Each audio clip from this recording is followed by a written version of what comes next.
Nicaragua, que siempre me olvido de Nicaragua. No es que siempre me olvido, no los menciono por alguna razón. Perú, Colombia, Honduras, Dominicana, El Salvador. Mirá qué lindas las banderas de todos los países. Presentes en River. Presentes en el avivamiento de la calle Broadway. Que no aflojen. Arriba. Algo está pasando aquí en River para el resto del mundo. Es algarabía, es alegría. Esto es River, esto pasa aquí en Anaheim, cerquita de Los Ángeles. Dios te bendiga, gracias. Gracias por esas banderas. En mi país dice gracias por esos trapos. Pero así le llaman a las banderas como una manera coloquial de llamar a nuestros estandartes patrios. Muy bien, Dios te bendiga, Dios te guarde. Buenos días, buenas tardes.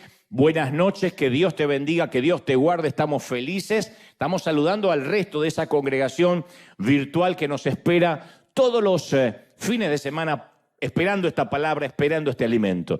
A donde viajo por el resto del mundo, siempre hay gente que me dice, yo me alimento con River. Estuve reunido con unos pastores que me decían, nuestro alimento es llegar a la tarde y de nuestros servicios inclusive, y recibir esta palabra, alimentarnos, y eso nos llena de responsabilidad, de saber desde que aquí no solo somos graneros en el sentido explícito de la comida, de los recursos, de las remesas financieras, sino también de este alimento del pan espiritual. Lo bueno es que hay pan en la casa del pan. Les explicaba recién a la gente local que tenemos mucha gente sin poder entrar, haciendo filas, esperando para el otro servicio, y hablaba de que bendito problema, ¿no? Ese es el bendito problema de los avivamientos, de los revival, de los despertares del Señor, puesto que no lo cambiaríamos por tener sillas vacías, por más comodidad, por menos problemas en el estacionamiento. Y quería compartirlo también con la gente del otro lado que a veces brega por conectarse, por tener buena señal, y a veces sufre porque no se puede conectar. Lo bueno que es un bendito problema. Hay sed, hay hambre por la palabra de Dios, y Dios nos va a hablar una vez más. Y hablando de aprender de la palabra de Dios, somos defensores a ultranza de la palabra, quienes afirman rápidamente que nosotros no somos cristocéntricos o bíblicos es porque no han escuchado nunca un mensaje transmitido desde aquí. A lo mejor por una cuestión de logística y para que nadie tenga que hacerlo por religión, yo no digo busquen en tal lado, en tal página. Pero caramba que todos los mensajes tienen que ver con la Biblia, con las Escrituras, con pasajes bíblicos. Y tenemos que aprender a amar la Biblia, amarla. Pero somos de los que amamos la Biblia porque la vivimos, no porque la leemos o la traemos de desodorante aquí abajo la axila todos los domingos. Algunos creen, ¿y dónde está la Biblia? Como si esto tuviese un poder intrínseco en sí mismo. Esto es nada más un libro, esto es un éxito editorial, nada más que eso. Cuando esta palabra escrita, este éxito editorial, la empezamos a vivir y a obedecer, es cuando el Espíritu Santo hace que esta palabra esté viva. De otro modo, es un libro más en la biblioteca. ¿Estamos de acuerdo, sí o no? Es un libro más. Este libro estuvo en la biblioteca de mis padres por años, al lado de los diccionarios, de las novelas, y para mí no tenía mucho significado ni para nadie de la familia, hasta que el Señor entró a nuestros corazones y de repente el libro descubrimos que estaba vivo. Pero no es el poder en sí mismo entre las portadas, sino el vivirlo, el obedecerlo. Y aprender la palabra para nosotros es primordial. Entonces, a partir de hoy ya está disponible esta página que tiene que ver con River Class. River Class es la manera de entrar, es sencillito, riverclass.org. Y son nuevas series, están grabadas nuevamente. La serie La Familia, Liderazgo Integral, Fortaleza Espiritual, Relaciones Saludables. Cada serie tiene varios episodios, como si se tratara de Netflix o se tratara de Amazon Prime o algo por el estilo, ¿no? Ahí están las series y los episodios. Vamos, por ejemplo, a La Familia y tenemos el episodio 1, Vida Interior, Miedos, Héroes en Crisis. Vamos a la segunda serie, la tercera. Están todos los series y episodios. Entonces podemos ver episodios completos de 1 hora, podemos ver las series completas, nuestros instructores, nuestros profesores que ya grabaron esta serie, otras las están grabando ahora, Podemos tener también foros de discusión, entrar. Esto es para todo el mundo, por eso lo estoy presentando. Estos son nuestros instructores. Y después la manera de acceder pagando los episodios por cada uno individual, las series completas o el acceso total. Eso tiene que ver más con la logística de cómo acceder. También creemos nosotros que lo que es gratis no se valora, que lo que es gratis simplemente se descarta. Esto tiene un costo. Dios sabe que ninguno se está haciendo rico con esto, ni mucho menos. Pero esto tiene que ver con amar la palabra de Dios. Las inscripciones son en abril, o sea, dentro de muy poco.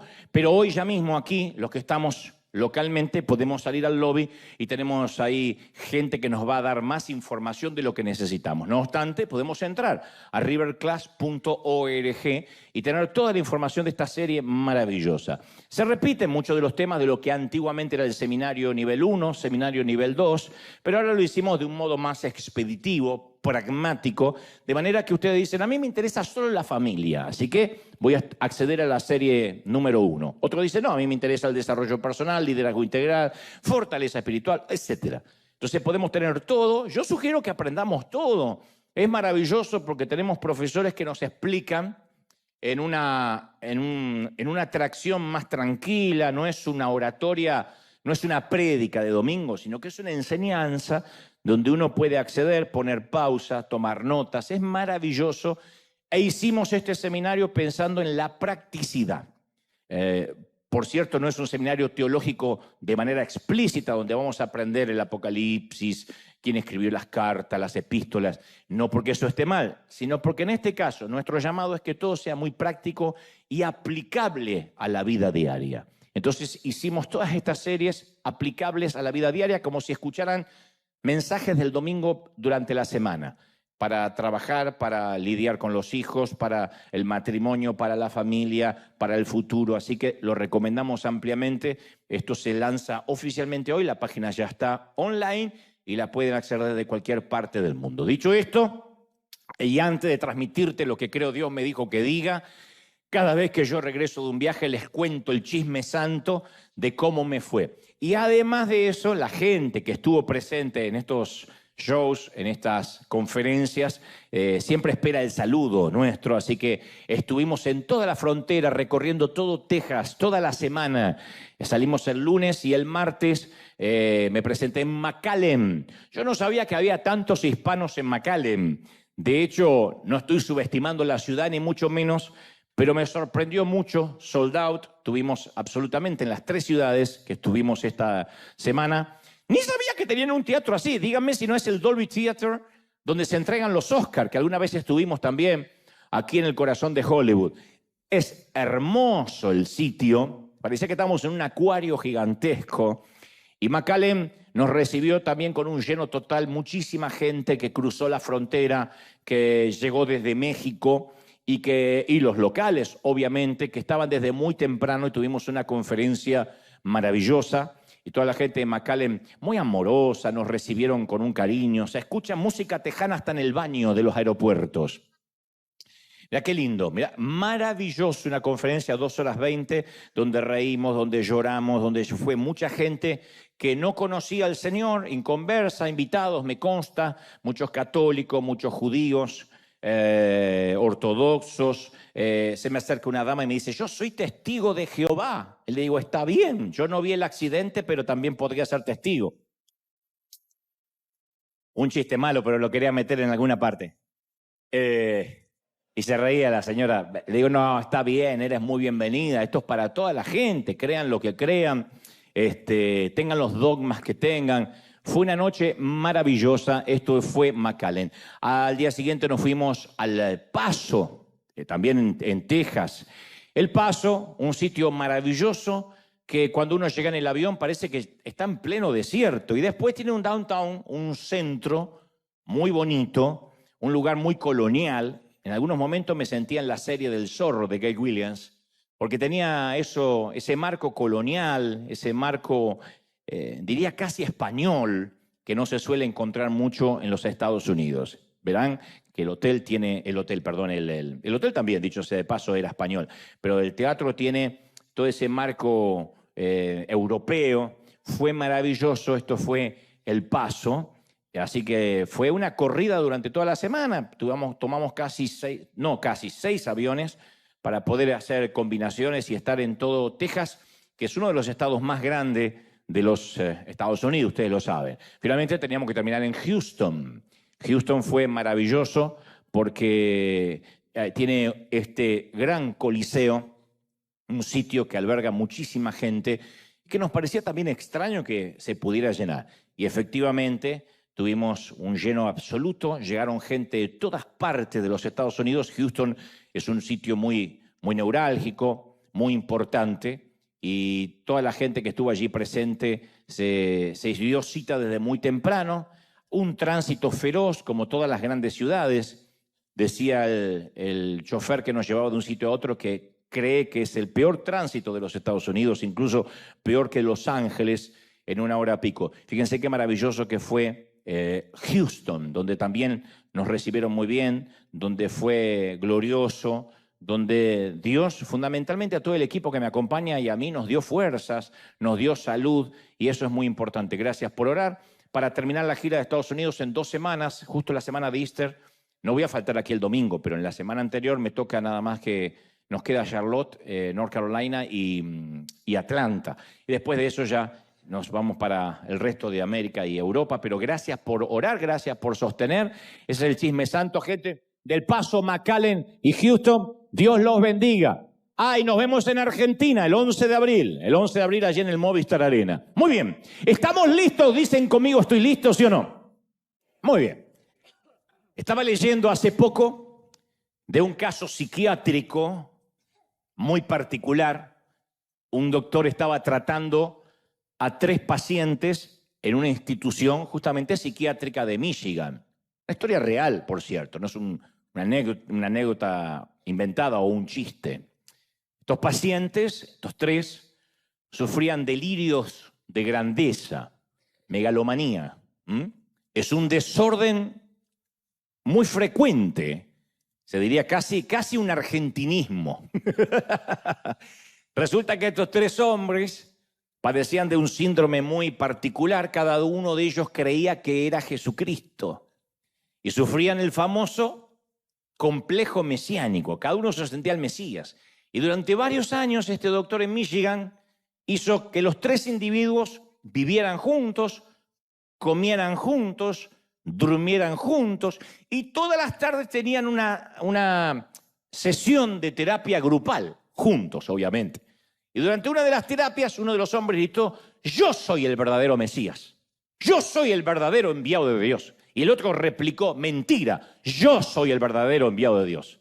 Y el tercero dijo: ya basta de pelear, que yo recuerde, nunca he enviado a ninguno de los dos. Este era el que estaba peor todavía, ¿no? Y parece un chiste, pero lamentablemente aquel doctor no tuvo éxito con sus intentos de convencer a aquellos hombres que ninguno de los 3 era Dios.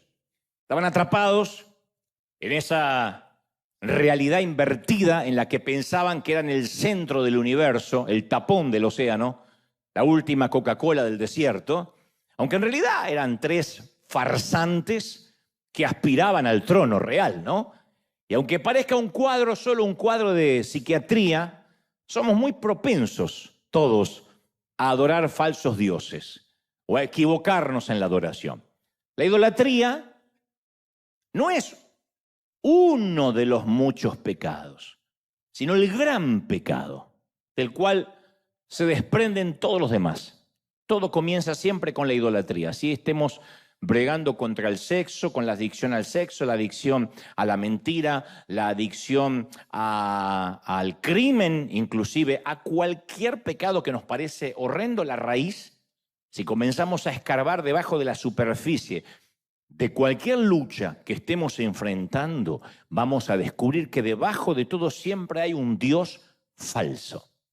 Mientras ese Dios, en minúscula, no sea destronado y el verdadero Dios no ocupe el lugar que le corresponde en nuestro corazón, no vamos a alcanzar la victoria.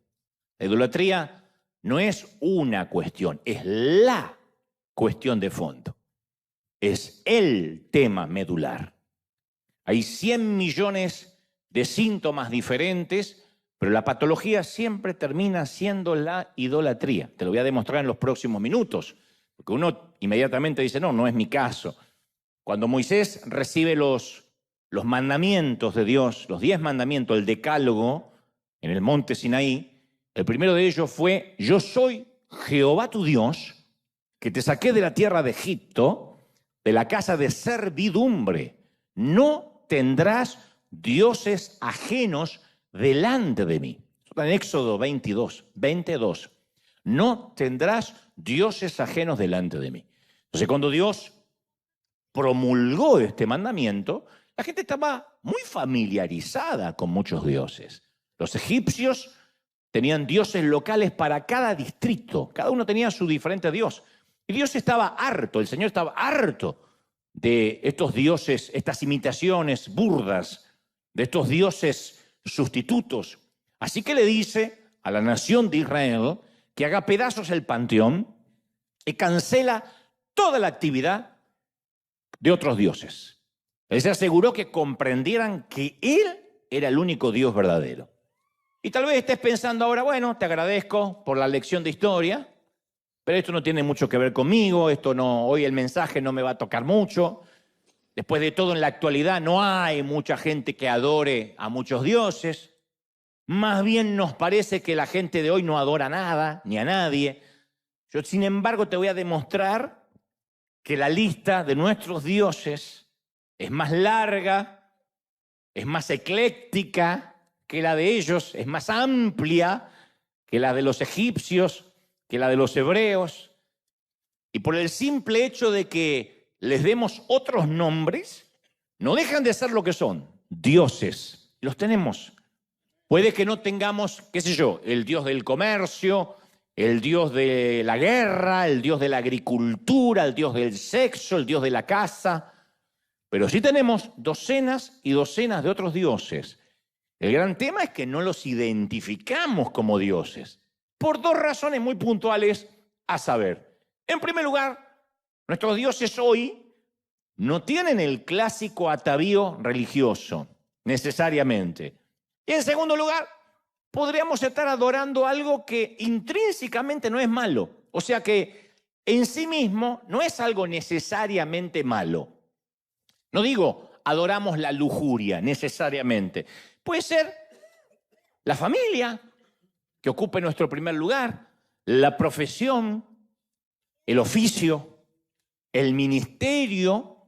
Podría ser que adoremos sin darnos cuenta el alimentar a los hambrientos, que tanto nos gusta en nuestra congregación, ayudar, sembrar, dar a los que menos tienen, que son todas cosas, insisto, muy nobles, muy loables. El problema radica, como viene Dios hablándonos las últimas semanas, que apenas algo ocupa el lugar de Dios, se transforma en un ídolo, sustituto. Cuando algo o alguien reemplaza a Dios en nuestras vidas, entonces esa cosa o esa persona, por definición, se convierte en nuestro Dios. Entonces, cuando Dios le dio a Moisés los mandamientos en el monte Sinaí, el pueblo esperaba abajo y Moisés se tardaba mucho y el pueblo se impacientó. Moisés estaba arriba del monte hablando con Dios. Y el pueblo, que tenían algo de sangre hispana, dicen los teólogos, no aguantaban. Entonces se reunieron el oro que todos tenían, la billutería que algunos tenían, lo echaron al fuego e hicieron un becerro de oro para adorar. ¡Qué ironía! ¡Qué ironía! Porque en el preciso momento que Dios le hablaba a Moisés acerca de no tener otros dioses, el pueblo estaba dándole forma a un nuevo Dios. En el monte Moisés hablaba con Dios y en el llano la gente hablaba con un Dios, bueno, hablaba. El Dios no puede responder, el Dios con minúscula, pero adoraba a un Dios pagano. El Salmo 106, 19 relata, en Horeb hicieron un becerro y se postraron ante un ídolo de fundición. Cambiaron al Dios que era el motivo de su orgullo por la imagen de un toro que come hierba. Ustedes dirán, pero qué gente ridícula, ¿no? No fue un buen trueque cambiar al Dios poderoso por un toro que come hierba, la imagen de un toro. Cambiaron al Creador por un Dios de su propia creación. Y me pregunto, ¿será que nosotros somos muy distintos? Quizás reemplazamos en un momento sin darnos cuenta a Dios por el sueño americano. Al principio llegamos a este país como inmigrantes, y esto va para los hispanos que vivimos en la Unión Americana. Los que viven en América Latina, de México hasta Tierra del Fuego, aguanten un poquito que esto va para nosotros. Al principio llegamos como todos para estar un poco mejor, para tener una mejor calidad de vida, lo cual es muy noble. Y después nos fuimos envolviendo en tarjetas de crédito, en préstamo, en hipotecas. Y nuestro Dios empezó a hacer sin darnos cuenta el tener un buen crédito, un auto, una casa soñada, que no está mal en sí mismo. Pero a veces se empieza a cambiar el cronograma, el organigrama, de nuestra vida. Por una profesión, por una carrera que nos demanda el día entero y ya no tenemos tiempo para orar, para buscar a Dios. Leer la Biblia es un artículo de lujo. Por un equipo de fútbol. Hay gente que tiene la idolatría por un equipo de fútbol que tampoco está mal. Yo me gusta hacer porras por Argentina, especialmente cuando gana tantos campeonatos y llega a las finales. Pero a mí me ha sorprendido mucho a gente que cae en la depresión si su equipo pierde. Es una locura. Siempre decimos es fútbol, nada más que fútbol, o lo que sea, cual sea el deporte que te agrade, es nada más que un deporte. Ni perdimos ni ganamos. Son esos 22 tipos millonarios los que se llevan el dinero. Nosotros somos los bobos que los miramos correr. Somos los tontos que miramos a 22 multimillonarios correr tras una pelota. Y si entendemos la regla de juego y es un entretenimiento, está perfecto. Pero si nos vamos a deprimir y nuestro estado de ánimo depende de un resultado futbolístico, tenemos un ídolo. Otros tienen una adicción a un cuerpo bien modelado y le dedican horas y horas al gimnasio, a las dietas y hasta las cirugías estéticas. Está mal cuidar el templo del espíritu. Nota que nada de lo que te estoy diciendo está mal en sí mismo, intrínsecamente, no está mal. El tema es cuando tu obsesión, nuestra obsesión es el cuerpo. Y broncearlo y estirarlo y vestirlo con las mejores marcas y vivir en el gimnasio. Cuando la obsesión pasa a ser el cuerpo es porque estamos descuidando el alma y el espíritu. De alguna forma modelamos nuestros propios becerros de oro, nuestros toros que comen pasto. Y Dios afirma una y otra vez, dice, no te hagas ningún ídolo, ni nada que guarde semejanza a nada. No te inclines delante de ellos ni los adores. Yo, el Señor tu Dios, soy un Dios celoso. Esto está en Éxodo 24. No es Moisés diciendo que le parece que Dios es celoso. No es Abraham diciendo, conocí a un Dios celoso. En primera persona Dios dice uno de mis adjetivos es que soy celoso. ¿Quién reconocería de nosotros que somos celosos? Nos da vergüenza decir que tenemos celos. Pero Él es que es el Rey de Reyes, el libertador, el que se llama a sí mismo el proveedor, el sanador, el redentor. La lista continúa. Entre todos los nombres de Dios hay uno que parece extraño. Hasta suena como una debilidad. Y que además es el atributo más subestimado por todos nosotros, sus hijos. Digo el más subestimado porque no se componen canciones acerca de los celos de Dios. Decimos Jehová Jireh, Jehová Nisi, Jehová Shalom. Pero no decimos que Jehová es celoso. Porque lo tomamos como que bueno, ese día el Señor no tenía un buen día y se le escapó un defecto. Pero Dios es perfecto. Dios dice, yo soy un Dios celoso. Entonces, a priori, en principio suena un Dios mezquino, hasta inseguro. ¿Cómo es que Dios es celoso? Tal vez no quiso decir eso, habría que ver las traducciones originales. Las traducciones originales dicen yo soy fuego consumidor y celoso. Y no es que después se ablandó porque se puso viejito. Nosotros envejecemos, Dios no. Suena, cuando dice yo soy celoso, suena a ese noviecito posesivo que alguna vez tuviste, que no te dejaba hablar con nadie y te controlaba los textos del celular. Que dijiste, me saco a este parásito de encima porque me va a hacer la vida imposible. A eso suena. No digo que lo sea, a eso suena. De hecho, los psicólogos afirman que los celos son emociones que a veces no podemos controlar y que debiéramos tener bajo control. Que hay que gestionar esas emociones de inmediato y eliminar esa emoción en la medida de lo posible porque es insana para cualquier relación. Entre padres e hijos, entre pareja, es una relación insana entre amigos. Y los psicólogos señalan que los celos por lo general suelen partir de dos premisas, miedos infundados o inseguridades. Si tienes una pareja celosa, tiene miedos infundados o inseguridades. Que te controla, que desconfía de ti. Detrás de todo eso siempre hay un trastorno emocional muy serio. Por eso, insisto, suena extraño que Dios diga, yo soy celoso. Además, uno dice, a ver, ¿y qué razones podría tener Dios para ser celoso? ¿Acaso no le pertenece todo? ¿Hay algo que pueda competir con su poder, con su grandeza? Por supuesto que no. Pero Él es celoso de nuestro corazón. Y no porque sea inseguro, sino porque nos ama demasiado. Nos ama demasiado como para compartirnos. Si amas, sabes que tus celos son sanos porque no quieres compartir a quien amas demasiado. Dios quiere una relación que sea exclusiva. Porque sea Dios y porque no tenga inseguridades y porque no compita con nadie, no necesariamente dice, bueno, búscame cuando tengas ganas. Yo soy como el 911, a lo mejor no me usas nunca, pero voy a estar ahí. Soy como ese seguro de vida o ese seguro médico. Si te enfermas, ahí voy a estar. No, Él dice, yo quiero una relación exclusiva, comprometida. No tiene ningún interés Dios de mantener con nosotros una relación abierta, de practicar el poliamor. De que digamos, bueno, picoteo acá, picoteo allá, y cuando tengo ganas voy a buscar a Dios. Él no quiere compartir el sofá de 2 plazas de nuestro corazón. Su trono tiene solo un asiento.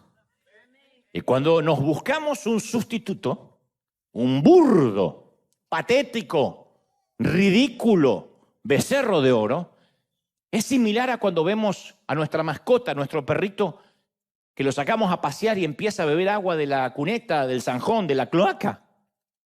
Dios ve que en lugar de nosotros disfrutar el agua de vida que Él solo nos puede ofrecer, nos buscamos sustitutos que son asquerosas y repulsivamente inferiores.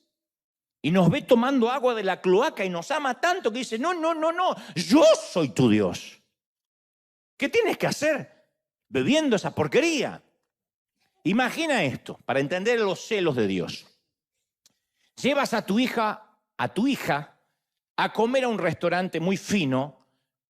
No te importa gastarte una fortuna, vas a reventar la tarjeta porque se trata de su graduación. Y tu hija es tu orgullo y se acaba de graduar, así que quieres honrarla con una buena cena.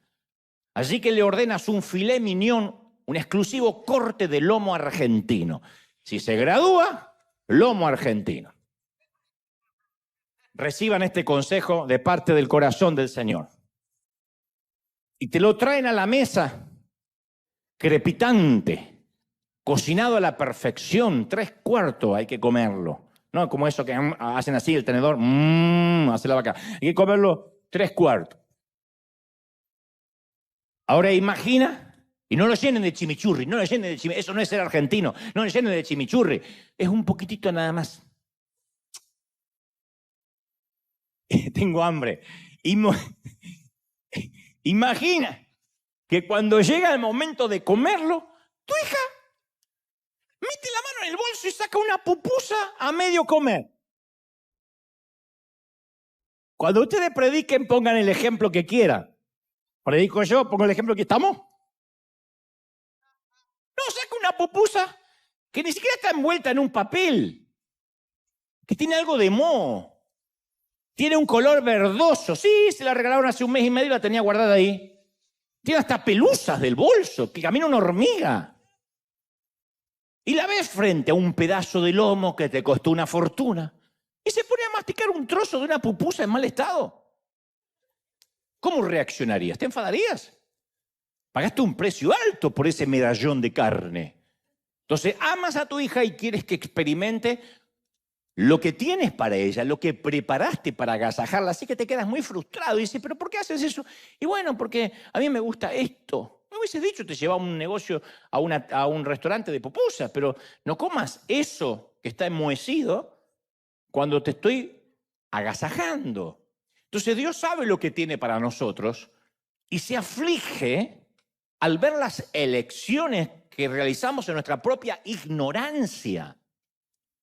Se aflige cuando ve filas y filas tras una estatua. O gente que dice, no, yo no lo adoro, pero representa algo. Y se postran ante ridiculeces. Es comer algo enmohecido cuando Dios dice, yo te preparé lo verdadero. Eso define los celos amorosos de Dios. Un padre que ama y dice, yo no puedo creer. Una madre que cocinó toda la tarde o toda la mañana, preparó un manjar y el hijo agarra un trozo de pan duro y se va a la calle y dice, yo no lo puedo creer. Te pone celosa por amor, dice, yo quiero que se alimente bien. En Jeremías 2:13, Dios habla a través de su profeta, del profeta que le da el título al libro, y dice, porque dos males ha hecho mi pueblo. Me dejaron a mí, fuente de agua viva, y cavaron para sí cisternas, pozos, rotos, que ni siquiera retienen el agua. Entonces Dios resume la rebelión de ellos en dos pecados. Lo han rechazado y se han vuelto a ídolos que no tienen valor. Y eso explica por qué a veces somos tan torpes de reemplazar a Dios, que es como cavar propias cisternas rotas, mientras que a nuestro lado corre un manantial de agua fresca. ¿Quién tomaría agua de un pozo medio estancada, con olor a pútrido, cuando al lado hay una corriente de agua dulce, de aguas cristalinas? Por eso esto revela, esto de las cisternas rotas, lo ridículo de la idolatría. Buscamos algo o alguien que haga por nosotros lo que solo Dios puede hacer. Entonces, en lugar de buscar a Dios como fuente de consuelo, nos volcamos a la comida. Si hay depresión, comemos. Si estamos alegres, comemos. ¿Está mal comer? No, el problema es la motivación por la cual hacemos de cada comida la última cena. Nos volcamos al porno, al alcohol, y ya las cosas no suenan buenas. En vez de procurar a Dios como fuente de significado, la buscamos en la profesión. Si soy alguien, si cuelgo un diploma en la pared, si termino el curso, si tengo un posgrado, me voy a sentir mejor. Lo volcamos en el ministerio. La iglesia está llena de hombres y mujeres inseguros. Inseguros, niños asustados, como digo yo, con corbatas demasiado grandes, que como son asustados, como no lograron casi nada en la vida, como son inseguros, como les fue mal, entonces tienen un micrófono, algo de poder, de ascendencia ante la gente y empiezan a exhortar, a mandar gente al infierno, a empoderar en todo caso, y tienen una adicción a eso porque toman su identidad de lo que hacen. Llegan a sus casas y se sienten nadie. Tienen que sacar la basura y se sienten una porquería de persona, como si lo quisieran les diera identidad. Eso es un ídolo. En vez de recurrir a Dios como fuente de seguridad, nos volvemos al dinero, a los ahorros, al crédito. ¿Está mal? El dinero, los ahorros y el crédito. No, no está mal. El problema es cuando eso es lo que nos hace sentir seguros. Y cuando tenemos deuda, sentimos que no tenemos valor. En vez de ir a Dios como nuestra fuente de gozo, la buscamos en el sexo, en las maratones de Netflix o en la propia familia. En vez de buscar a Dios como nuestra fuente de esperanza, vamos tras un presidente para ver si nos resuelve la vida. ¿Está mal votar concienzudamente a un candidato? No está mal, pero no hay ningún candidato que Dios pone para salvarme la vida. Dios permite a los presidentes, a los gobernadores, a los reyes, a los buenos y a los dictadores, a los cuerdos y a los locos, pero ninguno de ellos nos va a resolver la vida. No es que si sube Trump, esto va a cambiar y ahí sí, ahí sí. No va a pasar eso. Independientemente de quién se siente en los sillones presidenciales de América Latina o aquí en el Salón Oval en la Casa Blanca, si esa es nuestra fuente de seguridad, estamos fregados. Entonces, en vez de volcarnos a Dios como fuente de identidad, yo sé quién soy en Dios, pasamos horas buscando aprobación en las redes sociales. Y la gente de las redes sociales es la misma gente que el domingo de Palmas le dijo al Señor, Hosana al que viene en el nombre del Señor. Y a la semana se cruzaron de vereda y gritaron, crucifícale. Por nuestra salud mental tenemos que saber que la gente que nos felicita en las redes sociales es la que nos va a dilapidar mañana cuando algo no les gusta. O viceversa. Así de fluctuante es la gente. ¿Por qué? Porque somos gente. No somos marcianos hablando de los terrícolas, somos terrícolas. Estamos poniendo nuestra esperanza en algo que no puede contener el agua, en cisternas rotas. ¿De verdad? ¿De verdad estamos queriéndonos quitar la sed con agua cloacal? Dicho esto, te voy a contar una historia muy interesante. Josué es quien sucede, quien toma la banda presidencial después de Moisés. Es el sucesor del patriarca y ofrece el mejor discurso de toda su gestión. Tuvo varios discursos Josué. Comandante, un hombre de guerra, de batalla, que sabía decir las cosas correctas en los momentos oportunos, pero este, a mi criterio, es el mejor discurso jamás dado por este gran estratega, por este gran estadista llamado Josué. Aparece en el capítulo 24 del libro que lleva su nombre, el versículo 14, y dice, por lo tanto, ahora ustedes, decídanse, entréguense al Señor y sírvanle fielmente. Desháganse de los dioses de sus antepasados, esos que adoraron al otro lado del río Éufrates y en Egipto, y solo sirvan al Señor. Si a ustedes les parece mal servir al Señor, bueno, democráticamente elijan ustedes mismos a quién servir. O a los dioses que sirvieron sus antepasados del otro lado del río Éufrates, o a los dioses de los amorreos en cuya tierra ahora están habitando. Pero por mi parte, en lo que a mí respecta, yo y mi familia serviremos al Señor. Yo y mi familia serviremos a Jehová. ¿Por qué es el mejor discurso, a mi humilde criterio? Porque no da vueltas, porque es pragmático, porque va al grano y no trata de ser un dictador. No dice que les va a cortar la cabeza, que la cabeza de los que adoren a otros dioses rodarán por la arena. Les presenta un desafío abierto. Es tiempo que el pueblo haga una elección. Elecciones libres. Abren las urnas a votar. Y se pueden seguir al Señor. O hoy pueden elegir a un Dios diferente. Yo encuentro muy interesante que Josué le está dando 3 opciones más, además del único Dios verdadero. Presenta 4 opciones, 4 candidatos al trono del corazón de la gente. Hay uno solo que está en el trono, pero le dice, en el trono de vuestro corazón tienes 4 candidatos para elegir. A mí cuando me toca hacer un llamado a la salvación, nunca me ha tocado presentar múltiples alternativas. Nunca he dicho, hoy elige entre Jesús, el Buda, Mahoma o Messi. Nunca. Pero Josué, a pesar de que es un comandante en jefe de las Fuerzas Armadas del pueblo hebreo, un general acostumbrado a dar órdenes, sabe que es necesario que hoy tengan una elección democrática y vayan a las urnas a elegir. Claro, porque él sabía lo que luego todos aprendemos, que no se puede obligar a nadie a repetir una oración y arrastrarlo al reino de Dios por la fuerza. Diga conmigo, repita conmigo, le tomamos los datos y ya está dentro. No funciona así. Se trata de un corazón que realmente sabe lo que está eligiendo. De un sendero que cada individuo debe escoger a expensas de desechar otros caminos. Dios no comparte su trono con nadie. Entonces así lo expone Josué. En principio, le dice al pueblo que tiene 4 opciones y lo desglosa de esta manera. Número 1, sigan a los dioses de sus antepasados, del otro lado del río, del sitio donde una vez salieron. Número 2, sigan a los dioses que luego se encontraron en Egipto, cuando fueron esclavizados tantos años. Número 3, sigan a los dioses de la tierra que ahora habitamos. Número 4, como yo, sigan al Dios verdadero. Escuchando esto uno puede pensar, bueno, gloria a Dios que nosotros no tenemos ese problema. No adoramos a los dioses egipcios, ni a los dioses locales, ni a los dioses del otro lado del río, pero tengamos en cuenta que cada categoría tiene un momento y un lugar en la vida.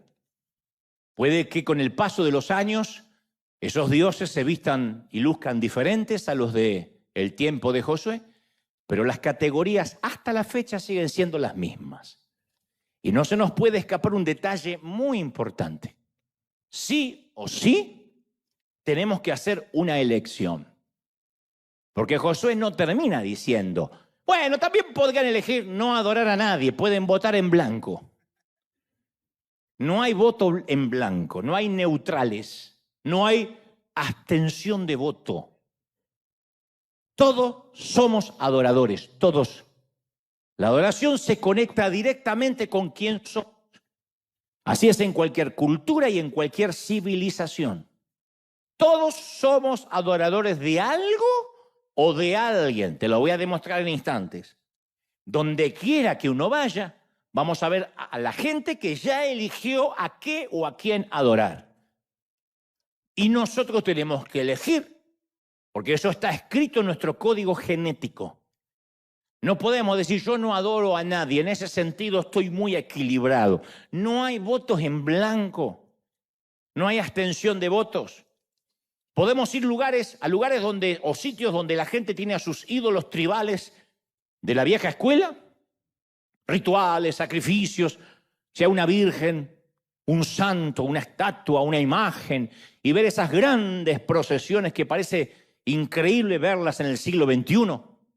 O podemos ir a las ciudades más modernas y ver que también se inclina ante altares de poder, altares de placer, de finanzas.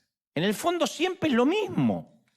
La gente elige a sus dioses y les lleva sus ofrendas, olvidando que ellos mismos son las ofrendas.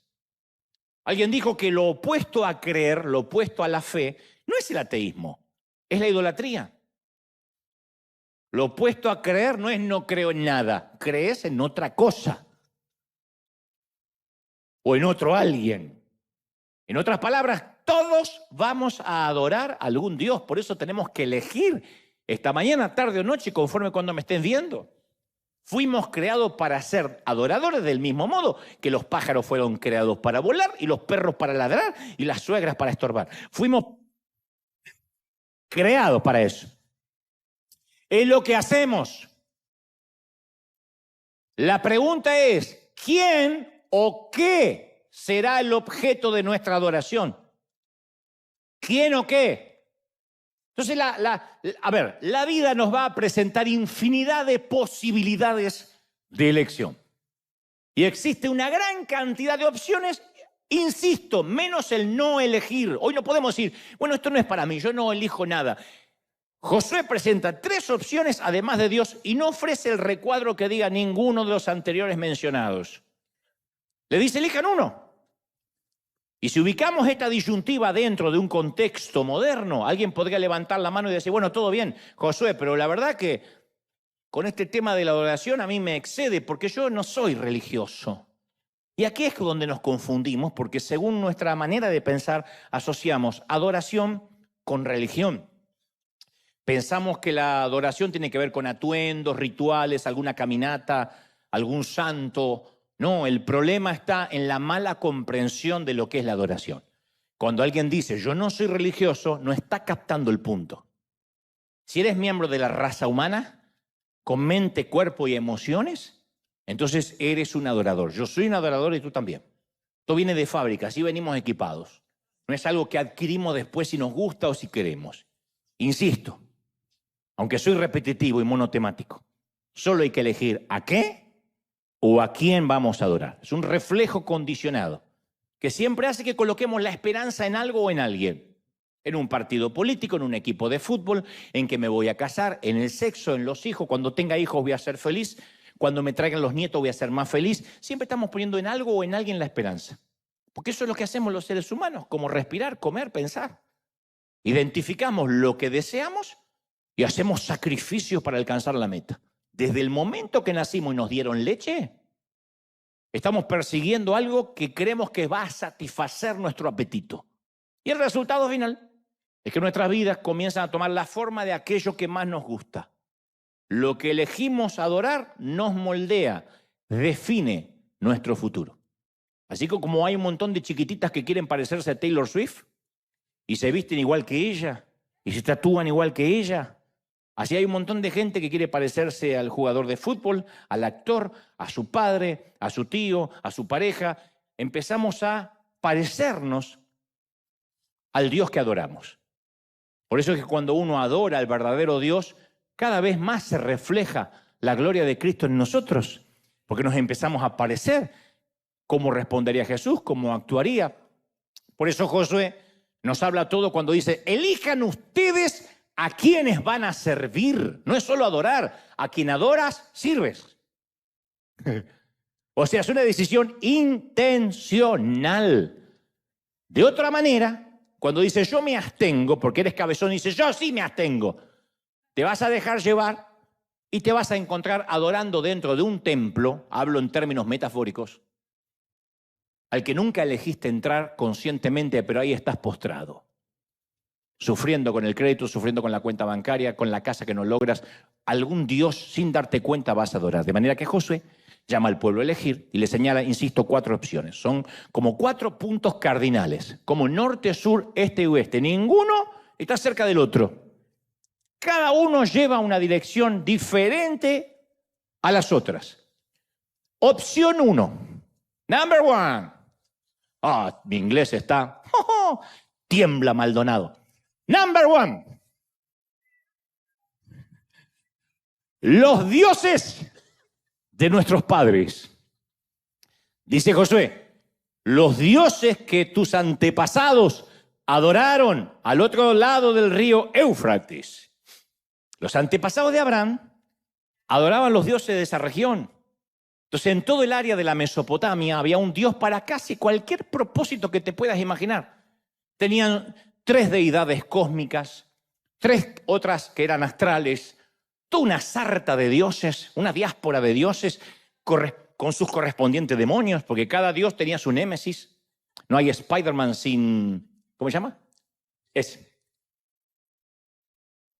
Abraham había salido de una sociedad que creía que tales dioses los bendecían o no. De hecho, la Biblia nos dice específicamente que el papá de Abraham era un adorador de ídolos, un adorador de imágenes. Ahora Josué quiere saber, ¿van a recurrir a los dioses de sus padres? Y todavía es una pregunta válida, esto no es una lección de historia. O criamos a nuestros hijos en la fe que tenemos, o en su defecto los criamos en la fe que no tenemos. Pero no hay neutralidad. Como uno cría a los hijos, no hay neutralidad. O los criamos en la fe que tenemos, o los criamos sin la fe que no tenemos. Hoy en día muchos padres deciden criar a sus hijos sin un género asignado. Fíjense qué locura. Desde su nacimiento, alegando que quieren alejarse de los estereotipos que exige la sociedad. Entonces se educan a los hijos con neutralidad sexual. Esto avanza a pasos agigantados, no es un grupito. Esto hay decenas de miles. Consideran a sus bebés con género abierto, independientemente de su genitalidad, para que ellos elijan el sexo de su preferencia cuando estén listos para hacerlo. O sea, a los 5 años, a los 8 años, a los 10 años. Hay profesores trans, hay maestros trans que desde el kinder, desde el jardín de infantes, desde la primaria, le dicen, en ejercicios prácticos, pueden besar a un compañerito y después a una compañerita y después escriben qué sintieron. Cuando se refieren a sus hijos, estos padres que los crían con un género abierto, no usan pronombres masculinos o femeninos. Parimos un niño o una niña. Dicen, es un niñe. Tampoco los visten según su género. No lo visten de varoncito, si es hombre, ni de niña, si es mujer. Porque no importa los genitales con los que haya nacido, o sea, su catalogación anatómica, no importa. Sino cómo su hijo se autoperciba. Ellos creen que de esa forma no están eligiendo, le están dando libertad a sus hijos. Están absteniéndose de votar, pero en realidad sí están eligiendo por sus hijos. No están educando, están adoctrinando a sus hijos, diciéndole que pueden ser del sexo que quieran gracias a una ley y que pueden asumir que existen hombres con vagina y mujeres con pene. Eso no es una educación libre, eso es un adoctrinamiento ideológico. Eso es empujar a un niño, a una niña que hasta la adolescencia tiene dudas. Todos hemos tenido nuestros conflictos mentales, no de elección de género, sino de identidad, y empujarlos desde niño a algo que está completamente, diametralmente opuesto a lo que Dios diseñó. Dejando de lado eso, que es espantoso, lo mismo cuando decimos, yo voy a criar a mis hijos sin decirle en qué Dios creer. Yo no los quiero obligar a la iglesia, que vaya a la iglesia. Que sean libres. Que un día elijan si quieren servir a Dios o no. Es muy diferente a que ellos tengan su propio encuentro con Dios. Uno no puede prestarle el encuentro con Dios a su hijo, porque eso lo transforma de un hijo de Dios en un nieto de Dios. Y la espiritualidad prestada, vicaria, no sirve. Yo estoy consciente que nuestros hijos, porque nacieron en un hogar cristiano, no son cristianos en sí mismos. Es como nacer en un garage y creer que somos un auto.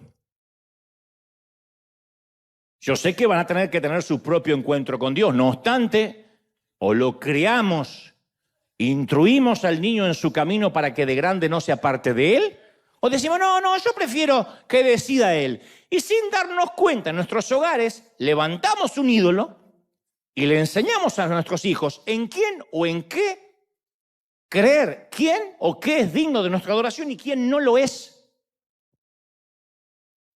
Si en casa nunca hay devocionales, si en casa nunca se lee la Biblia, si en casa nunca se canta una alabanza, le estamos diciendo a nuestros hijos, a ese Dios no hay que adorar. Elige tú.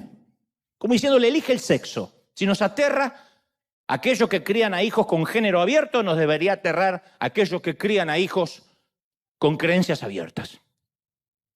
Ahora, convengamos, todos heredamos creencias de nuestro hogar, de nuestros padres. Algunas cosas de las que heredamos de nuestros viejos son fáciles de ver. Heredaste la nariz de tu papá, las caderas de la vieja, el trasero del tío, que llegó hasta el padre.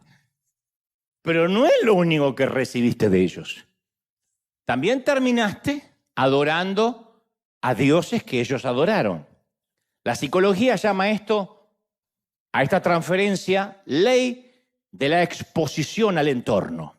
Por ejemplo, la ley de la exposición significa que nuestras mentes absorben de niños y nuestras vidas reflejan de adultos aquello a lo que estuvimos expuestos. Esa es la mayor educación, lo que uno ve. No lo que nos dicen solamente, lo que uno ve. Quizá para tu padre la vida era trabajar. Acto noble si lo hay, digno, ¿no? Pero él trabajaba y trabajaba y trabajaba y su vida era en torno al trabajo.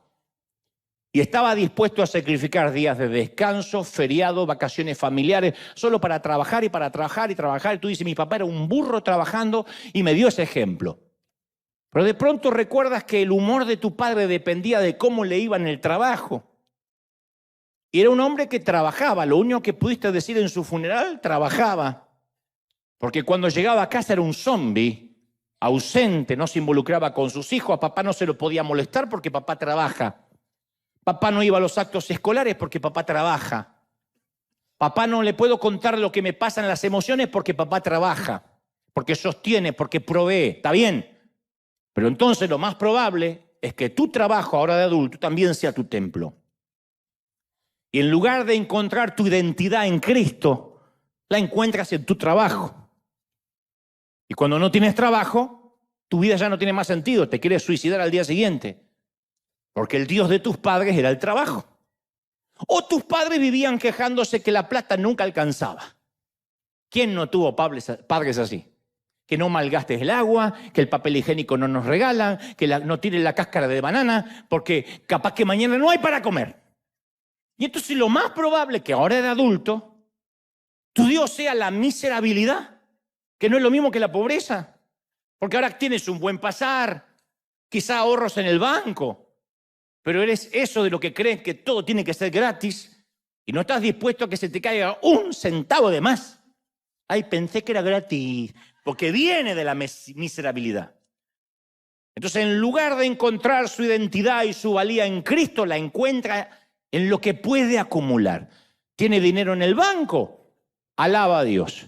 Las cuentas están en rojo, ya no quiere venir a la iglesia. ¿Es tu Dios? ¿El Dios que heredaste? ¿O tu padre te vivía diciendo que alquilar, rentar era tirar el dinero? Y entonces sientes que no tienes valor hasta que no tengas tu propia casa. Y te voy a decir algo que no te va a decir otro, porque generalmente desde los púlpitos te dice cuántos quieren ser dueño, ser cabeza, cuántos quieren ser cabeza y no cola, porque Dios te va a dar una casa. Pero yo te voy a decir la verdad. Yo te voy a decir, a lo mejor Dios quiere que rentes toda la vida. O viva de prestado. Y acuérdense lo que Dios nos habló el domingo pasado, el Hijo del Hombre no tiene donde recostar la cabeza. No es un voto de pobreza. Algunos pueden comprar, otros no pueden comprar. Porque, ¿qué sé yo? Eso no revela el carácter de nadie. ¿Cuánta gente con casa propia se va directo al infierno y gente que nunca tuvo casa propia es un devoto cristiano?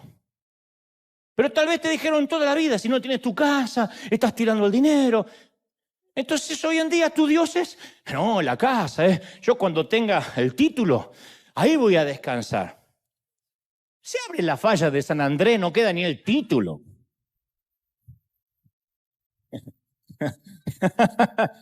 O tal vez, o los incendios de Santa Ana. Tal vez tu mamá se preocupaba y hasta se obsesionaba por mantener las apariencias. ¿Recuerdas crecer en un hogar donde todo tenía que estar perfecto, impoluto? Porque si llegan visitas, ¿qué dirán? No dejaba que salieras al comprar el pan si no te peinabas y ella se aseguraba que tuvieras cada cabello en su lugar. No sea que te cruces con la vecina y piense que soy una madre descuidada. Lo más probable es que ahora de adulto adores la apariencia. Y en lugar de encontrar tu identidad en Cristo, la encuentras en la vestimenta que llevas y en lo que la otra gente piensa de ti. Entonces hay un montón de ejemplos. Tu padre adoraba los deportes. Cuando jugaba no sé quién, no se lo podía molestar porque era como Moisés recibiendo las tablas en el Sinaí. Adoraba el dinero, la cerveza, el alcohol. Tu madre adoraba ir de compras, adoraba los hijos, la moda. Piensa en cuáles cosas se te pusieron delante en el lugar donde creciste. Porque el camino más natural del mundo es adoptar los dioses de nuestros padres. Y Josué dice, ¿quieren seguir a los dioses de vuestros padres? ¿O van a elegir al verdadero Dios? Opción 2. Los dioses de nuestro propio pasado. Dice, los dioses que adoraron en Egipto. Ya no habla del lugar donde nacieron sus padres, sino los que ustedes adoraron en Egipto.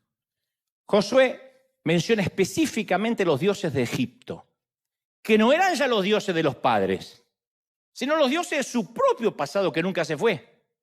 Porque al igual que la Mesopotamia, los egipcios tenían un panteón de deidades muy diverso. Les encantaba mezclar en las figuras partes del cuerpo humano con parte de los animales. Lo habrán visto en los libros de historia. Tenían un tal Horus, dios del delta, que tenía cuerpo humano con una cabeza de halcón.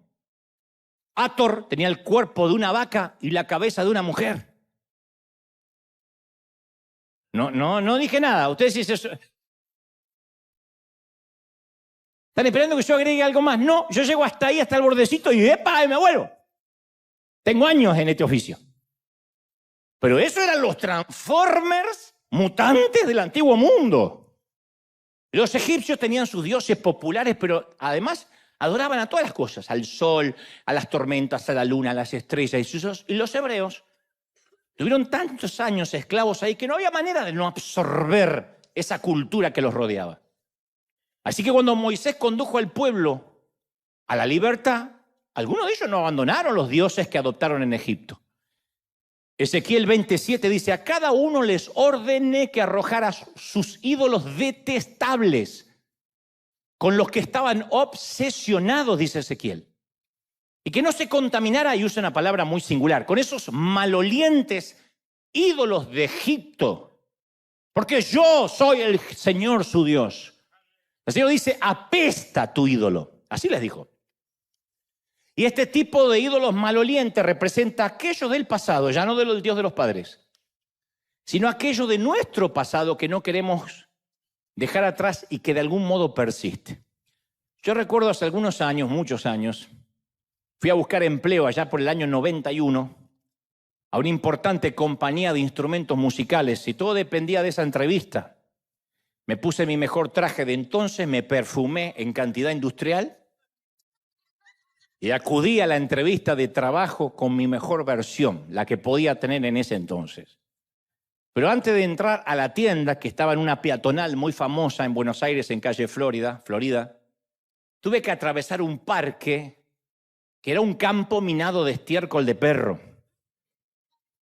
Y sin darme en cuenta, cuando entré a la oficina del gerente, un aroma nauseabundo impregnó toda la oficina, superó mi perfume. Y el gerente dice, espere, y empezó a abrir las ventanas hasta que se dio cuenta quién era la fuente del olor. Y yo miré con horror mis zapatos y comprobé que había dejado huellas de excremento animal sobre la alfombra en toda la oficina de quien me iba a contratar. Entonces, este es el punto, que muchas personas se hacen cristianas, invitan a Jesucristo a entrar a sus corazones, a tomar el trono de su vida. Todo es fantástico hasta que captan un olorcito, algo que han traído bajo la suela. Algo que huele, pero que no huele bien, que más bien apesta. Algo que debió haber sido destruido tiempo atrás, pero que de alguna manera te acompañó en la caminata. Está bien, fuimos limpiados minuciosamente. Entonces, ¿por qué todavía a veces llevamos colgado eso del zapato? Porque son convertidos que aún conservan los viejos deseos, algunos viejos hábitos. Han invitado a que el Señor sea el único Dios de sus vidas, pero aún le siguen prestando atención a esos antiguos dioses. Este es el desafío que muchos enfrentamos a algunos de nosotros. El problema no es seguir a Jesús. El problema es que intentamos seguirlo, como dije el domingo pasado, sin dejar algo sucio atrás. Y cuando uno intenta seguir a Jesús con algo sucio, eso va a superar cualquier perfume de alabanza.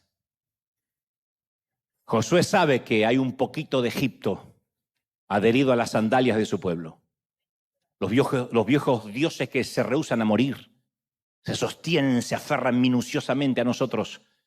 Quizá cuando llegamos a Cristo recién los antiguos dioses se queden en silencio por un tiempo, pero si no hay una verdadera entrega del corazón, te transformas en un mujeriego en pausa.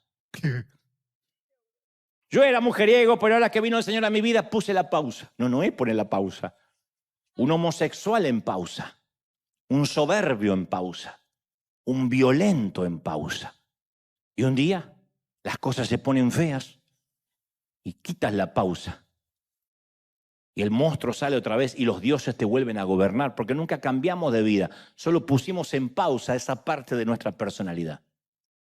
Así que aunque hayas elegido al Señor en el pasado aceptando a Cristo, el desafío que hoy te presenta Josué es elegir a quién vas a servir hoy.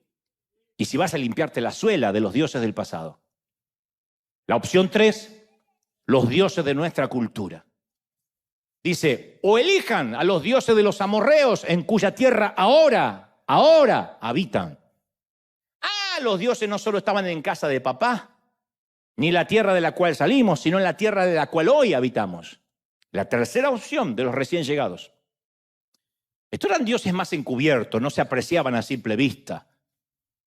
Los israelitas ahora vivían en un pueblo muy diverso, muy parecido a lo que ocurre en nuestra sociedad.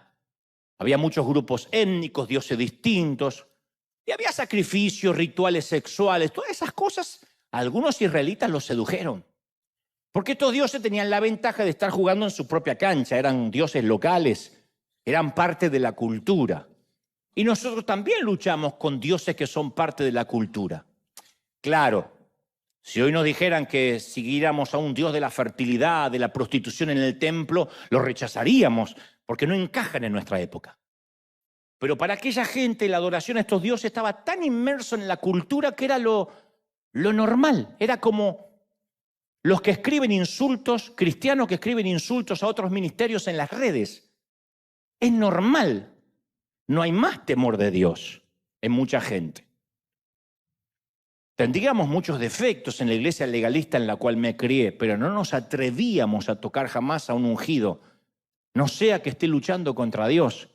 Y hoy en día van a ver ustedes un montón de bocas sueltas diciendo vas a arder en el infierno, apóstate, basura, no solo conmigo, con cualquiera que no les agrada. No sé si eso viene de la cabeza, de lo que aprendieron o de la cultura. Las redes me dan impunidad, me dan anonimato y digo lo que quiero del presidente, del actor, de la entrega de los Oscars y del culto. Si no me gustó, insulto y total, pecado es lo que se dice, no lo que se escribe. Y de la abundancia del corazón escriben los dedos. Entonces, ¿será posible que tengamos ídolos que no reconocemos porque está tan integrado a nuestra cultura que nos resultan normales, lógicos y hasta orgánicos? Pablo le escribe a Roma en Romanos 12:2 y dice, no se amolden al mundo actual, sino sean transformados mediante la renovación de la mente, así puedan comprobar cuál es la buena voluntad de Dios, agradable y perfecta. Entonces tenemos ídolos que nadie supo predecir. Te cuento, un predicador viajó a una aldea en la India, historia absolutamente real, y conoció a una mujer en la India que alguna vez visitó América y la odiaba. Y ella dijo, odié América, en la India, porque nunca vi tanta idolatría allí como en otro lugar. ¿De verdad? ¿Alguien que vive en un país que adoran a las vacas? Y la mujer describió 3 áreas de idolatría que ella identificó. Dijo, los americanos, y esto no incluye a los gringos solamente, sino a nosotros, adoran el estómago.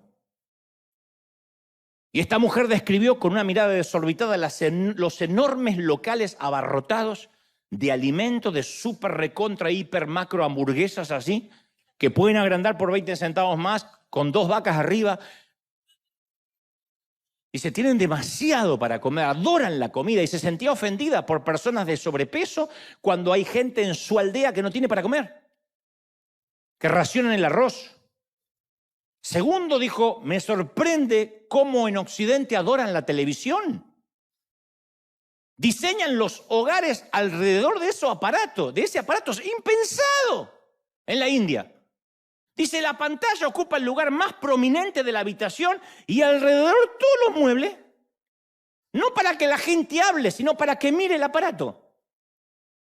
Y no podía comprender cómo hasta ponían esas pantallas enormes en el dormitorio. Pero finalmente dijo, la peor forma de idolatría la vi en cómo las personas se relacionan con su teléfono. Se sentía profundamente ofendida por el hecho que la gente lo usara hasta para conducir.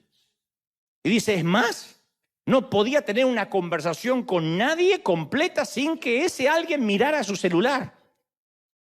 Entonces a veces no nos damos cuenta, pero tenemos las redes sociales, gran herramienta, en la cual podemos ver rápidamente quién considera que nuestras vidas son muy interesantes como para seguirnos y recibir inmediata retroalimentación sobre cualquier cosa que pudimos compartir, ya sea la boca, el trasero, lo que sea.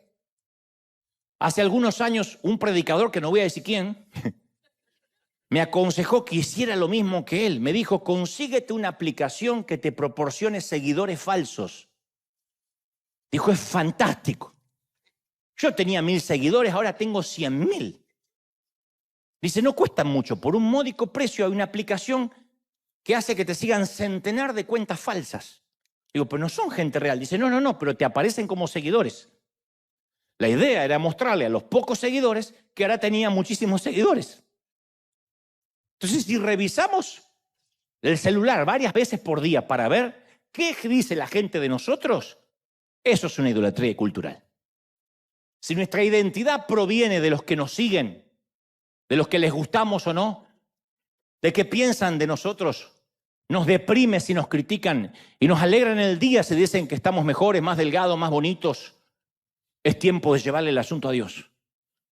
Si te das cuenta que cuando recibes un mensaje, ¡ping!, no puedes esperar porque tienes que saber qué te dicen de inmediato, sientes que te estás perdiendo algo. Cada vez que tu teléfono hace bip o vibra, te sientes atraído por una fuerza magnética imposible de detener. Estás atrapado, eres adicto. Y tu Dios ya tiene su propio templo. A menos que te sientas atraído por Dios de la misma manera. Y dices, tengo que orar. No, ¿cuánto más tengo que orar? Sé que Dios me va a decir algo bueno. Entonces, pero si tu atracción magnética hacia Dios no es la misma que por el celular, tu Dios ya tiene un domicilio, ya tiene un templo en tu corazón. Y Josué finalmente da la opción 4. El Dios verdadero dice, por mi parte, yo y mi familia serviremos al Señor. La opción final siempre ha sido la única opción desde el principio. La única opción. Las otras ni siquiera son reales. Las otras no son más que un espejismo, pero el carácter de Dios es nunca ser un dictador. Siempre abrir a elecciones. Ahí están las urnas. Las otras opciones pueden parecer comprometedoras, pero no hacen nada por satisfacer nuestra sed. Y Josué, antes de presentarle al pueblo estas 4 opciones, describe las cosas que Dios hizo por ellos. Así que dice, cuando realicen su elección, la pregunta obvia que debería hacerse el pueblo acerca de los otros dioses es, ¿qué han hecho esos dioses por ustedes? Los del otro lado del río Éufrates, los de Egipto. Y hoy, al hacer nuestra elección, porque vamos a votar en instantes, te recomiendo hacer las mismas preguntas. La misma, al menos. ¿Qué han hecho esos otros dioses por nosotros? Si han hecho algo, ha sido esclavizarnos. Nos han robado, nos han decepcionado, nos han timado. ¿Y cómo responde la gente de Israel a este gran desafío de los 4 caminos? Pronunciando las frases correctas. Dice, el pueblo respondió, jamás pasará eso. Nosotros no abandonaremos al Señor por servir a otros dioses. El Señor nuestro Dios es quien nos sacó de la esclavitud de Egipto, de aquella tierra de servidumbre. Fue el Señor quien hizo aquellas grandes señales ante nuestros ojos cuando caminábamos junto a Moisés. Nos protegió durante nuestro peregrinaje por el desierto cuando pasábamos por tantas naciones. Expulsó a los enemigos. Por esa razón, nosotros, Josué, también serviremos al Señor Jehová nuestro Dios. Esto está en Josué 24:16. Pero Josué conoce a esta gente. Conoce lo variable que es su corazón, lo rápido que adulteran. Él sabe que no es lo mismo una frase, un cliché dicho un domingo que dicho un miércoles al mediodía. Que no es lo mismo el compromiso que tenemos el lunes temprano cuando aún fresco está el mensaje dominical que para el jueves o viernes. Porque somos muy propensos a decir frases rápidas y tomar compromisos ligeros y después no mantener esas decisiones. Entonces esta historia tiene un final anunciado, predecible. Aparece en la Biblia 2 capítulos después, apenas 2 capítulos después, en Josué 2:8. Dice, y murió toda esa generación. Y surgieron sus hijos que no conocían a Dios, ni sabían lo que Dios había hecho por Israel y por sus padres. O sea, dijeron, vamos a creer en Dios. Pero voy a buscarme una iglesia que tenga escuela dominical, así le enseñan las cosas que yo debería enseñarles. Voy a darles una educación abierta, como darle un género abierto y que ellos cuando sean grandes decidan si quieren ser católicos, musulmanes. ¿Qué pasó? Los hijos de esa gente que se llenó la boca que iba a servir a Dios, ninguno conocía a Dios. ¿Qué pasó? ¿Qué falló?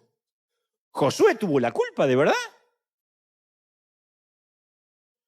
La escuela dominical los puede entretener un poco, contarle un par de historias bíblicas. Tus hijos van a adorar a Dios, al Dios de sus padres, no al Dios de los maestros de la escuela dominical. Tus hijos no van a adorar al Dios de la escuela cristiana. Aunque diga, yo los envío a una escuela cristiana, ellos no van a adorar al Dios de sus maestros. Le van a enseñar de Dios como a mí me enseñaron de San Martín y de Bolívar. Y va a ser una linda figura histórica a la que respetan de tanto en tanto. Y cada Navidad y cada Pascua van a ir a la iglesia. Y es una generación que no va a conocer a Dios. Como dije, o criamos a nuestros hijos en la fe que tenemos o los criamos en la fe que no tenemos. Porque los dioses paganos nunca se rinden. Y van a por tus hijos. Van por los nuestros. Y si no te pueden robar a ti, van a secuestrarte a los tuyos. El enemigo se especializa en la trata de niños. Y no para explotarlos sexualmente, para explotarles el alma. Para explotarlos, para venderlos. Entonces, haces caso omiso en tu hogar porque vives trabajando para pagar el crédito, vas a comprarte la casa y perder el hogar en el proceso. Vas a tener mucho dinero en la cuenta del banco, pero para pagar la cuota alimentaria que dictamina el juez. Porque esos dioses nunca, jamás serán los dioses que te conduzcan a algo positivo. Y mucho menos que salven a tu familia. Pueden perder una generación, pero dicen, bueno, esos dioses dicen, está bien, perdimos una generación, pero nos vamos a adueñar de la próxima. Y ellos van por nuestra próxima generación. Es sorprenderte que a nuestros hijos ya le parezca normal el beso entre dos chicas en un dibujo animado, en una película famosa. Es normal que les parezca que en sus propios colegios tengan novios a los 12, 13 años, pero hoy tengo un novio, mañana tengo una novia. Hoy tengo una compañera que es novia de otra chica, pero mañana quiere ser novia porque se levantó pansexual, transexual, y para eso es normal. Y eso no va a mejorar, porque esos dioses van a por nuestros hijos. Puede ser que te dejen por un día, pero regresarán mañana.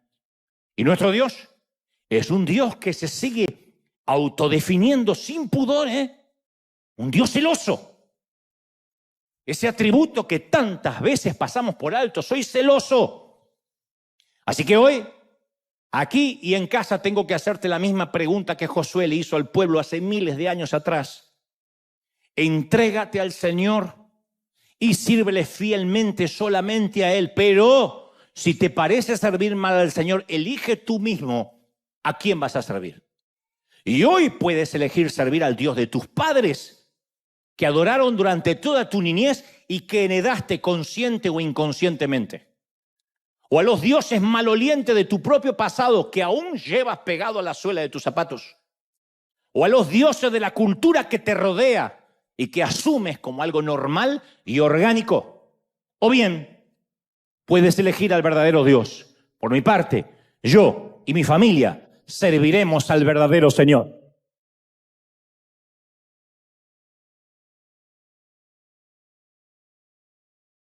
¡Vamos! Dale un aplauso grandioso al Señor, al único Dios que merece alabanza, que merece adoración, que merece el grito de júbilo, la alegría. Este es el Dios. Este es el verdadero Dios. ¡Aleluya! ¡Bendito eres! Este es el verdadero Dios al cual servimos. Mi casa y yo serviremos a Jehová. ¿Estamos listos para esa decisión? Las votaciones están abiertas. Pueden ir a las urnas mientras que hacemos esta oración. Cierra tus ojos y elige a quién vas a servir. Pero para elegir a quién servir vas a tener que consciente, intencionalmente desechar a quienes ya no. Basta de preocuparme por el crédito, basta de preocuparme por la casa propia, basta de preocuparme por ese auto que no llego, basta de preocuparme por la carrera en demasía, basta que la ansiedad me carcoma por un equipo de fútbol. Gracias, Señor, porque me has enseñado hoy y me amas tanto. Cómo te ama el Señor, princesa, cómo te ama, príncipe. Si no, no te hablaría como te habla hoy. Vamos a desechar todo aquello que nos condiciona, a quitarnos de encima aún los dioses de nuestros padres, el Dios de la miserabilidad, el Dios de quizá mañana no haya, el Dios del trabajo, el Dios del placer ridículo, el Dios de las cisternas rotas. Y vamos a correr hacia el agua viva, Señor. La identidad está en ti. Vamos a dejar de lado el Dios de las redes, el Dios de las selfies, del Instagram, del TikTok. El Dios de las estupideces que nos preocupan, y aun cuando estamos durante el servicio preocupados por qué habrá pasado durante estas 2 horas en mis redes. No pasó nada. Será lo último que pienses cuando estés en la cama de un hospital. Lo que menos te va a importar es quién puso like cuando te estés yendo a la eternidad. Y ninguno de los que están en las redes, gran herramienta para trabajar y para tantas cosas, pero ninguno de ellos se va a enterrar contigo en la misma tumba.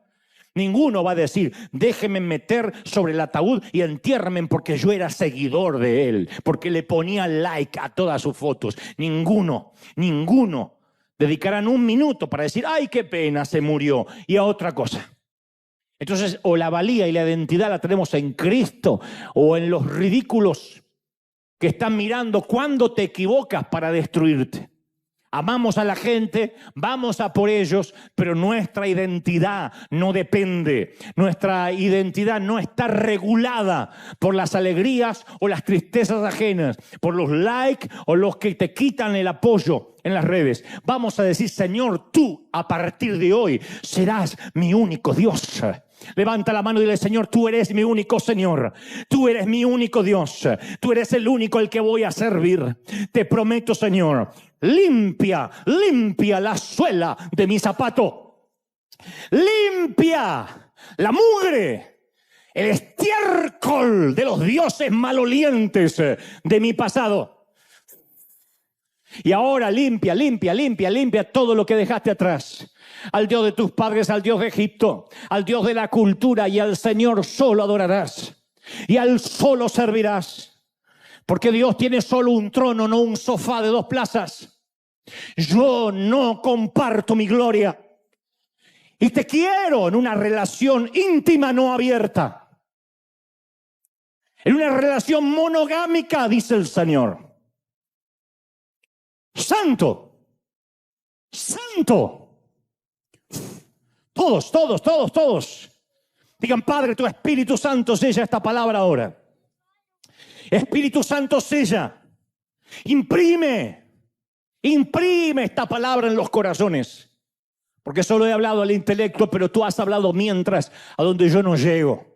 Al corazón, al alma, a los tuétanos, a la esencia. Más de tu Espíritu. Padre, en esta mañana he transmitido lo que creo, me has dicho que diga. No he quitado, no he omitido nada a lo que considero es tu revelación. Y soy libre de esta palabra y hago a cada uno responsable de su voto en la urna. Hago a cada uno responsable de lo que hoy ha decidido votar. Aún los que dijeron todavía no estoy listo para decidir y creen que pueden votar en blanco. Aún los que se consideran neutrales, les he hablado, Señor. Soy libre de de la responsabilidad. Soy libre de la sangre de cada quien.